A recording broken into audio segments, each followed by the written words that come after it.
I'm Kylie Perry. And I'm Gemma MacDonald. And we are the co-founders and co-directors of the Paperbirds Theatre Company.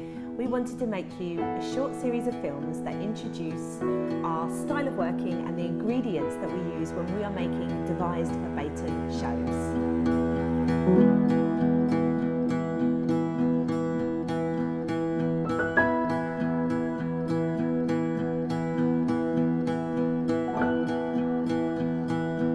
Character and narrative are key ingredients for any theatre maker, and they're always present within our work, even though we take quite a non-naturalistic approach to theatre making.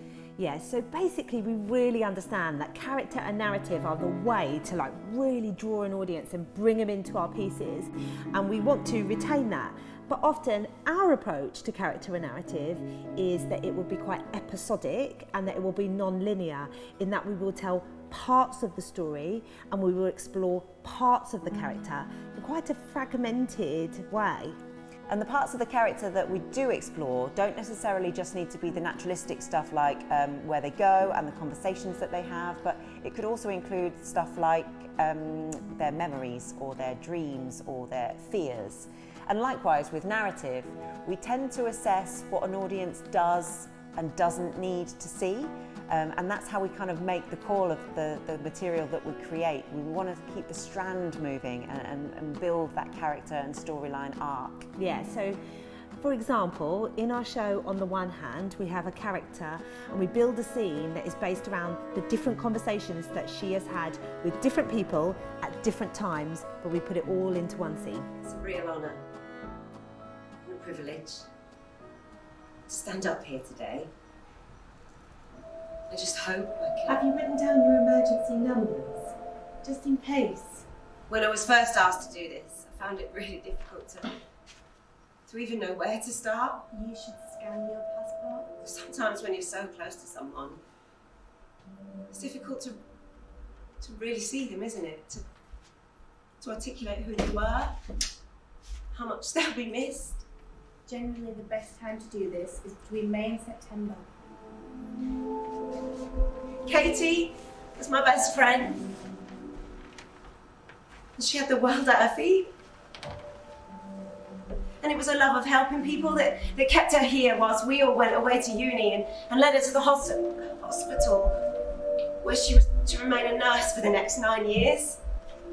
And also where she was to meet the love of her life, Gavin. Always agree a price. Never use the taxi meter. They are sneaky little buggers. Walk round Paris. Don't take the metro. You'll No, get their to shoulders. It was always a bit of a running joke that Gavin was punching way above his weight when he met Katie.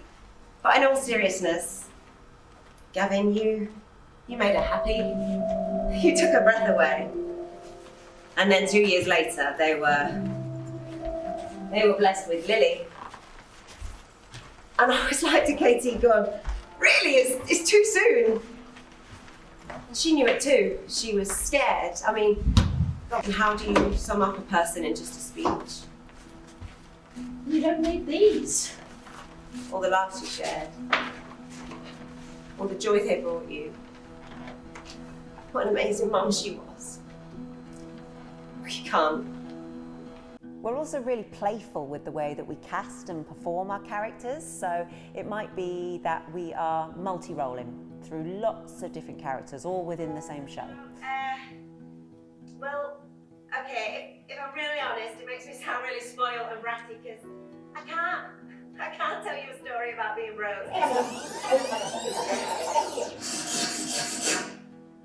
Some DVDs, a toasty maker out of my mum's old foot spa to cash converters. I got a grand total of £15 and I felt like a millionaire. Or we might step in and out of character and play around with non-performance and acting. Or we might all play the same character at the same time. So we've got all of these tools that we can use. And whilst our approach to character and narrative is flexible, we still see it as the backbone to the shows that we make, because there's always a story that we want to tell.